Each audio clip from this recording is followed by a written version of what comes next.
Allez, la semaine se termine, donc il est temps de faire un résumé de l'actualité assez chargée. J'ai donc fait 38 vidéos différentes cette semaine, dont les fiches techniques, pas que des news d'ailleurs. On commence avec lundi, la Renault KZ2 devrait débarquer en Europe l'an prochain sous le nom de Dacia KZ2. Donc voilà, ça a été confirmé apparemment il y a quelques heures là, a priori ça devrait être le cas.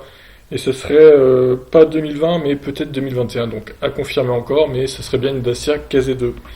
Donc à suivre pour les caractéristiques officielles et le prix officiel du coup. Alors le gouvernement lance un site pour choisir la voiture électrique qui est faite pour nous. Alors j'avais fait une vidéo là-dessus du coup, et j'ai pu découvrir qu'il manque plein de modèles différents, notamment les longues ranges des versions des Kona, Iniro, Isoul, et même de la Model 3, donc c'est un peu gênant pour un site quand même qui s'est dit assez complet, et avec pas mal de modèles dont on se fout un peu, on va pas se mentir. Des vieux modèles, genre avec des 70 km d'autonomie, 80, enfin on s'en fiche quoi de tout ça. Et au final, ils oublient un peu les grosses voitures à grosse autonomie. Je trouve ça un peu dommage, mais bon, l'idée est bonne, c'est à signaler quand même. Donc j'espère qu'ils vont le compléter dans les semaines à venir. Alors, news suivante, toujours lundi, Seat Mi électrique, son prix officiellement révélé. Son prix qui serait donc de 16 000 euros bonus déduit, ce qui en fait la voiture électrique neuve à autonomie correcte, si on peut dire. Franchement, c'est l'une des seules avec autonomie correcte à ce prix-là. C'est même la seule du coup. Donc peut-être la Skoda Citigo qui sera dans les mêmes prix, mais la e-up, je pense qu'elle sera plus chère. Donc franchement, c'est bien par rapport à ça, qu'elle soit aussi abordable si on veut, avec 260 km d'autonomie, c'est quand même pas mal, c'est pas dégueulasse. Alors Tesla annonce l'arrivée des tuiles solaires, les Solar Roof 3.0. Donc voilà, Tesla donc qui prévoit 1000 installations par semaine, dans un premier temps aux États-Unis évidemment. Donc à voir, j'espère que les tuiles solaires de Tesla seront plus fiables que leurs panneaux solaires qu'on a vu qu'il y avait pas mal d'accidents, d'incendies même, sur leur toit solaire, enfin sur leur panneaux solaires, pardon. Donc c'est à suivre, c'est à surveiller en tout cas. J'espère que ça va bien marcher pour eux. Tesla, la fameuse mise à jour apportant 5% de puissance en plus en cours de déploiement. Alors a priori il n'y aurait pas de gain d'autonomie à prévoir comme c'était annoncé avant. Donc voilà, une mise à jour qui arrive dès maintenant, alors qu'au final elle était attendue pas avant quelques semaines. C'est toujours une bonne chose. Alors, toujours Tesla, encore une collision évitée de justesse à cause du Smart Summum. Donc je vous laisse découvrir la vidéo, j'ai fait une série de capture d'écran. Évidemment, encore une fois, la Model 3 a failli percuter une voiture en sortant de son emplacement. Alors que le mec l'a téléguidé à distance avec le Smart Summum, avec son smartphone. Bon, ça n'a pas l'air très au point ce truc.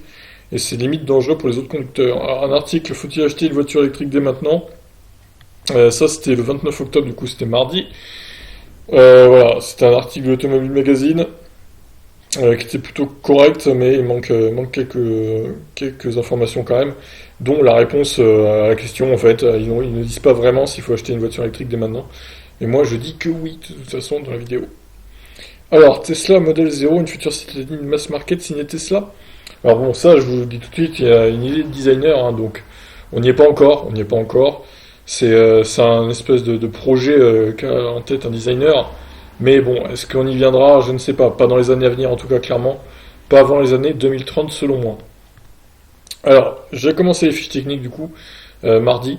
J'ai commencé avec la Peugeot Ion, donc je vais essayer de faire toutes les voitures électriques du marché. Ça va me prendre quelques semaines à faire, je pense. Mais je me suis mis ça en tête, donc je vais essayer de faire en sorte d'y arriver.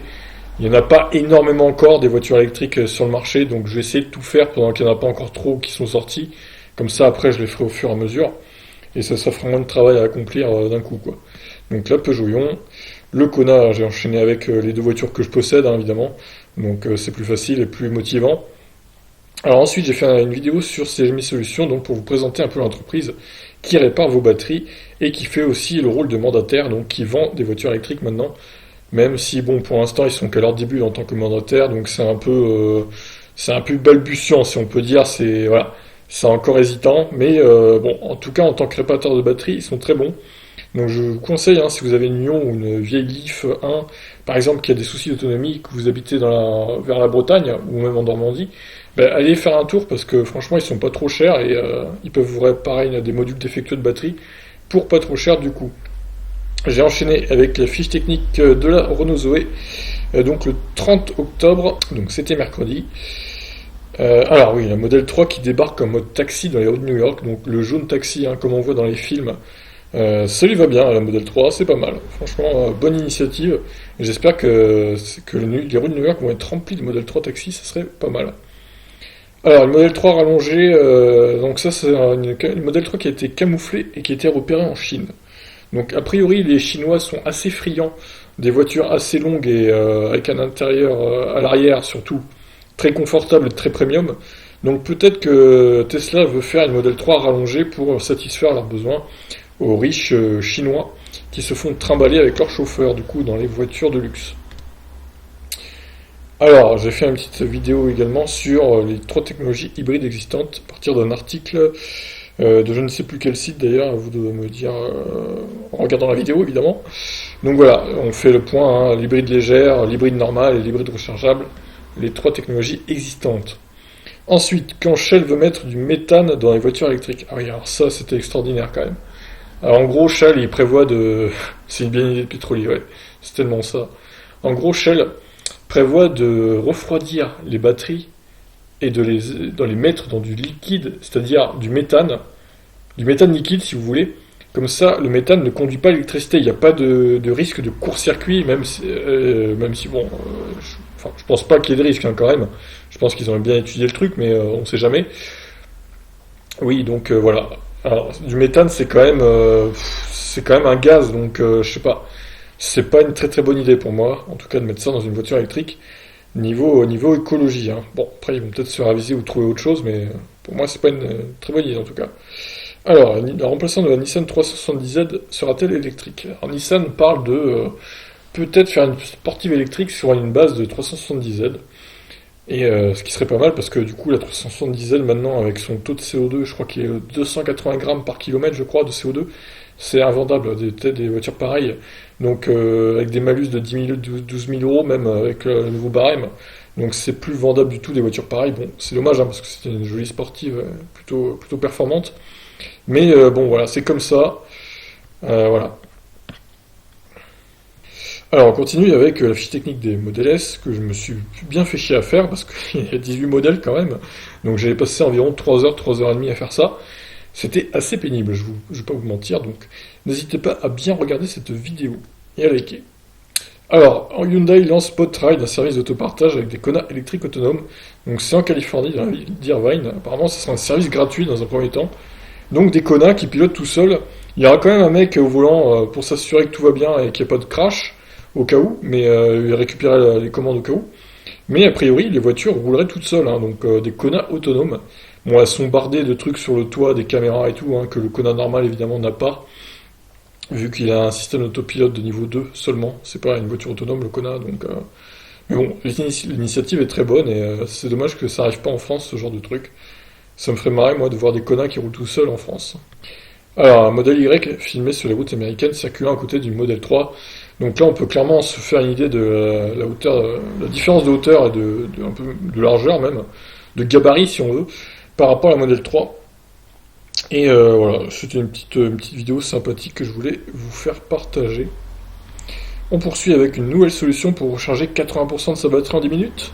Alors cette news elle a été reprise partout, j'ai vu sur tous les sites, hormis Automobile Propre je crois, mais sur plein de sites elle a été reprise. Mais bon, après, est-ce que c'est vraiment une révolution? Parce que Tesla, quand même, ils font préchauffer déjà leur batterie pour recharger le plus vite possible la batterie de la Tesla Model 3, surtout. Et bon, après, voilà. C'est vrai que là, 80% 10 minutes, c'est quand même une bonne performance, pour le coup. Tesla, c'est genre 20 minutes, je crois, de mémoire. Donc, c'est déjà bien, hein. 20 minutes, franchement, c'est excellent. Mais là, ce sera encore mieux avec 10 minutes en chrono, quoi. Ce serait extraordinaire. Alors, Steve Wozniak, cofondateur d'Apple, est très critique envers Tesla, notamment au sujet de la conduite autonome, il dit en fait que c'est un peu une arnaque, que ça n'évoluera jamais en conduite autonome, machin. Mais bon, pendant ce temps-là, le projet d'Apple Car est au point mort. Donc, est-ce que c'est pas aussi de la rage un peu de sa part? C'est à voir, c'est à voir. En tout cas, lui-même possède une Tesla, voire même plusieurs, donc franchement, c'est un peu l'hôpital qui se fout de la charité, là. Alors, ah oui, alors celle-là, grosse news. Donc j'ai oublié de dire les dates, là c'est le 31 octobre du coup, c'est jeudi, voilà, jeudi. Steve Wozniak aussi, et recharger la batterie également du coup. Alors, la Renault Zoé RS prévue pour 2022, c'est officiel, Renault a officialisé ça, on ne connaît pas évidemment les performances, mais bon, on en saura plus courant 2020, voire peut-être 2021 du coup. Bon, après c'est un peu lointain, hein, vous me direz 2022 alors qu'ils ont déjà un prototype de concept Zoé Sport là. C'est dommage qu'ils la sortent pas dès 2021 en fait. Parce que là ça va faire encore plus de 2 ans à attendre, je trouve ça un peu dommage. Bon bref, c'est comme ça. Alors, cette vidéo a fait pas mal réagir hein, dans les commentaires, d'ailleurs, il y a pas mal de rageux, hein, faut le dire. Je me suis employé à leur répondre. Les groupes PSA et FCA Chrysler vont fusionner, donc. Voilà. Moi, j'ai dit dans ma vidéo que c'était pas une super bonne idée, parce que je suis pas fervent supporter du groupe Fiat Chrysler, personnellement. Après, voilà, ça n'engage que moi, j'ai le droit d'avoir mes opinions aussi. Elles sont peut-être subjectives mes opinions, mais bon voilà, je n'aime pas les Fiat, je n'aime pas forcément les Chrysler non plus. Les voitures de ce groupe m'importent peu en fait, donc voilà. Pour moi, PSA prend un risque, voilà. Après on verra bien, hein, peut-être que j'ai tort, hein, et j'avoue que je me suis trompé si c'est le cas, mais pas la peine de s'énerver dans les commentaires, je sais pas, c'est qu'un groupe, voilà, faut pas prendre ça au pied de la lettre, faut pas prendre ça au premier degré non plus, hein, vous savez, même si vous êtes fan de ce groupe-là, ils s'en foutent, hein, du moment qu'ils ramassent le pognon, honnêtement, voilà. Bref. Ensuite, alors celle-là, elle marche plutôt pas mal cette vidéo aussi. Fisker Océan SUV 100% électrique de la marque Fisker se dévoile. Donc voilà, prévu, ouais, pas prévu avant 2022 par contre, il va falloir patienter un petit peu. Et évidemment, il sortira dans un premier temps aux USA, c'est normal, hein, vu que c'est une marque américaine. Alors bien faire attention parce que Fisker et Karma ce sont deux marques différentes hein, maintenant. Karma ils vont sortir une Revero GT d'après ce que j'ai vu il y a quelques semaines et Fisker ce serait plutôt le SUV donc 100% électrique. Donc à voir hein, ce que ça peut donner. En tout cas ils promettent un véhicule à autour de 40 000 $ pour concurrencer le modèle Y de chez Tesla. Donc ça promet, ça promet. Ah oui, un petit point Halloween avec les internautes qui décorent leur Tesla en mode Halloween avec la Batmobile rose hein, en mode Tesla, ça c'est magnifique quand même. C'était la petite vidéo humoristique du 31 octobre. Alors j'ai fait l'affiche de la Model 3 également, avec les 6 versions différentes actuellement disponibles. Donc je vous laisse découvrir ça. Alors les ventes mondiales d'hybrides rechargeables et de full électrique en baisse, oui, bon, ça c'était le 1er novembre. Et donc c'était vendredi. Coup d'arrêt pour les ventes de VE en Chine. En fait, c'est à cause de la Chine que ça fait baisser un peu la moyenne de toutes les ventes mondiales. Parce que la Chine est tellement un gros consommateur de véhicules électriques et de véhicules en général d'ailleurs, qu'au final, dès qu'il y a une baisse là-bas, bah, ça se répercute sur la moyenne partout et ça fait une grosse baisse quoi. Mais bon, voilà, pas de quoi s'affoler non plus, hein. Les pros diesel comme Christophe hein, qui me suit sur la chaîne, il s'est empressé de commenter évidemment, vu que ça allait dans son sens. Alors on a eu les prix également du i2008 et les niveaux d'équipement. Donc voilà, ça monte quand même jusqu'à 37 000 € bonus déduit pour le haut de gamme. Alors certes c'est du haut de gamme, hein, Peugeot c'est pas mal quand même. Mais bon, hein, pour une voiture qui a que 310 km d'autonomie, 37 000 € en 2019, c'est un peu élevé je trouve personnellement. Donc voilà, après c'est un choix à faire, certains sont friands de Peugeot et de leur SUV, c'est vrai qu'ils sont plutôt jolis, hein, on va pas se mentir. Mais bon voilà, moi je trouve que c'est quand même cher pour ce que c'est, et je préférerais à prix égal comme ça me diriger plutôt vers une coréenne qui a plus d'autonomie et plus d'efficience, même si elle est un peu moins bien finie à l'intérieur. Alors une petite actu aussi sur Tesla, les SSD, les IMMC, enfin tout ce qui sert à sauvegarder un peu les kilomètres et les données qu'on fait en parcourant les routes avec les Tesla. Donc a priori il y a des soucis de fiabilité avec les IMMC sur l'écran central. Bon voilà, après c'est un peu technique hein, comme news, je vous laisse découvrir ça. Alors cette carte fait réagir pas mal aussi. C'est pas trop de voitures électriques mais c'est plutôt d'environnement pour le coup qu'on parle ici. Une carte interactive montrant les dégâts de la montée des eaux dans le monde d'ici 2050. Donc il y a des zones vachement touchées, notamment en France, en Basse-Normandie et en Haute-Normandie vers le Havre et tout, et vers La Rochelle et compagnie, et un peu dans le sud-ouest également. Et évidemment, dans les autres parties du monde, j'ai regardé les Pays-Bas, c'est affolant. Les Pays-Bas seraient complètement sous les eaux, quoi. Bref, après voilà, est-ce qu'elle est fiable à 100% cette carte? Parce qu'il y a certaines zones, comme on m'a dit dans la commentaire, dans la Camargue par exemple, c'est vrai qu'elle n'est pas forcément en rouge, alors que la Camargue c'est vraiment rempli de flotte, et c'est à 0 mètre d'altitude quoi. Donc bon, je sais pas, après, en tout cas, les zones en rouge ça fait peur, notamment la basse Normandie, le centre de la Manche, qui est vraiment limite coupé en deux par l'eau quoi. C'est assez impressionnant. Donc espérons que ça soit pas à ce point-là quand même en 2050, mais ça pourrait peut-être être pire aussi. Donc j'espère que ça va aller quand même.